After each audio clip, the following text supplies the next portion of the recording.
গত শুক্রবার রাতে মেয়ে জাইমা রহমানকে নিয়ে ঢাকার সীমান্ত সোমবার সিনেমা হলে সন্ধ্যা 7:30 শোতে সিনেমা দেখতে গিয়েছিলেন প্রধানমন্ত্রী তারেক রহমান। মুহূর্তেই ছড়িয়ে পড়ে ঘটনাটি। তবে এই নিয়ে বেশ মিস ইনফরমেশন ছড়ায় দেশের গণমাধ্যমগুলো।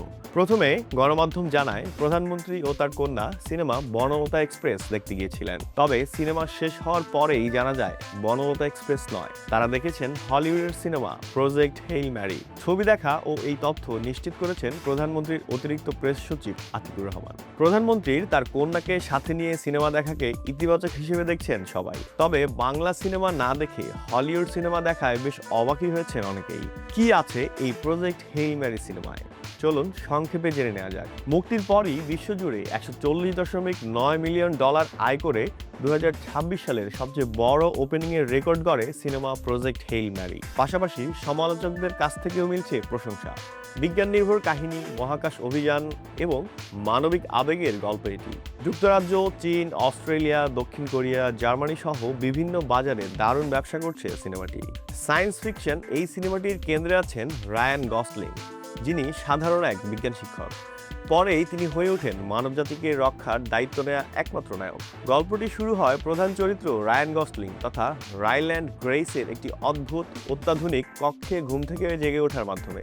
ঘুম থেকে জেগে উঠে তিনি দেখেন তিনি একা এবং তার পাশে পড়ে আছে দুই মৃত শরীর। তখনও তার কোনো স্মৃতি নেই, সে কে, কোথায় আছে বা কেন এখানে এসেছে কিছুই সে মনে করতে পারে না। তার চারপাশে রয়েছে উন্নত চিকিৎসা সরঞ্জাম এবং রোবোটিক বাহু, যা তাকে স্বয়ংক্রিয়ভাবে যত্ন নিচ্ছে বলে মনে হয়। দীর্ঘ সময়ের ঘুম বা কোমা থেকে উঠে আসার মতো তার শরীর অত্যন্ত দুর্বল। ধীরে ধীরে যখন সে চেতনা ফিরে পেতে থাকে, তখনও সে ভাষা, বিজ্ঞান এমনকি নিজের নামের মতো মৌলিক বিষয়গুলো মনে করার জন্য সংগ্রাম করছে। চারপাশের পরিবেশটি অস্বাভাবিকভাবে জীবাণুমুক্ত ও কৃত্রিম বলে মনে হয়, যা ইঙ্গিত দেয় যে সে সম্ভবত মহাকাশে রয়েছে। সিনেমায় রায়ান গসলিং এর সাথে সাথে দর্শকও সবকিছু আবিষ্কার করতে থাকে যে কি হচ্ছে। এরপরই তিনি বুঝতে পারেন পৃথিবীকে এক ভয়াবহ বিপর্যয় থেকে রক্ষা করা তার লক্ষ্য।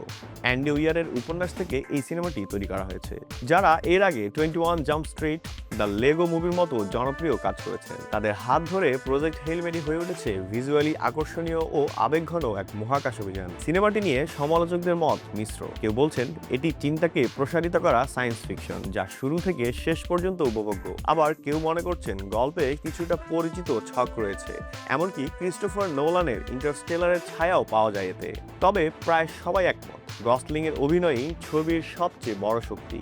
গসলিং নিজেই জানিয়েছেন এই ছবিতে কাজ করার অন্যতম কারণ ছিল বিজ্ঞানভিত্তিক গল্পের সঙ্গে হাস্যরসের মিশ্রণ। তার মতে কঠিন বৈজ্ঞানিক কাহিনীকে সহজ করে তুলতে এই উপাদান গুরুত্বপূর্ণ। সমালোচকরা বলছেন রায়ান গসলিং তার স্বাভাবিক স্বতঃস্ফূর্ত অভিনয়ে এই চরিত্রকে একই সঙ্গে বুদ্ধিদীপ্ত, হাস্যরসাত্মক ও আবেগপূর্ণ করে তুলেছেন। এই ছবির সবচেয়ে বড় চমক আসে রকি চরিত্রে, যা ভিন গ্রহের একজন প্রকৌশলী। দেখতে অদ্ভুত, ভাষা অসম্পূর্ণ, অজানা, তবু লক্ষ্য একটাই, নিজেদের সভ্যতাকে বাঁচানো। রাইল্যান্ড ও রকির মধ্যে ধীরে ধীরে গড়ে ওঠে এক অসাধারণ বন্ধুত্ব।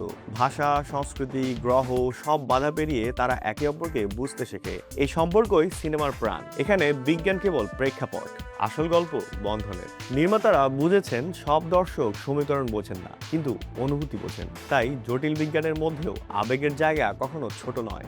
গভীর সংকটের মধ্যেও ছবিটি আশ্চর্য রকম হালকা ও রসাত্মক। রাইল্যান্ডের সংলাপ, উদ্ভট পরিস্থিতি সব মিলিয়ে অনেক মুহূর্তেই হাসি পায়। তবে সেই হাসির আড়ালে লুকিয়ে আছে এক গুরুত্বপূর্ণ বার্তা।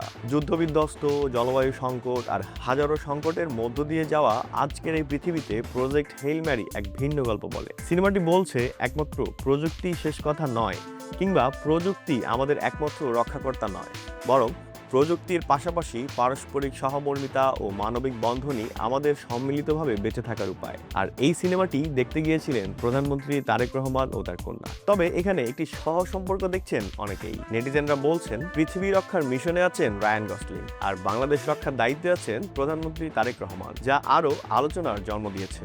প্রিয় দর্শক, বাংলা সিনেমা রেখে আর কি কারণে প্রধানমন্ত্রী Tarique Rahman project Hail Mary দেখতে যেতে পারেন বলে মনে হয়? কমেন্টে জানান আপনার ভাবনাটুকু। ধন্যবাদ।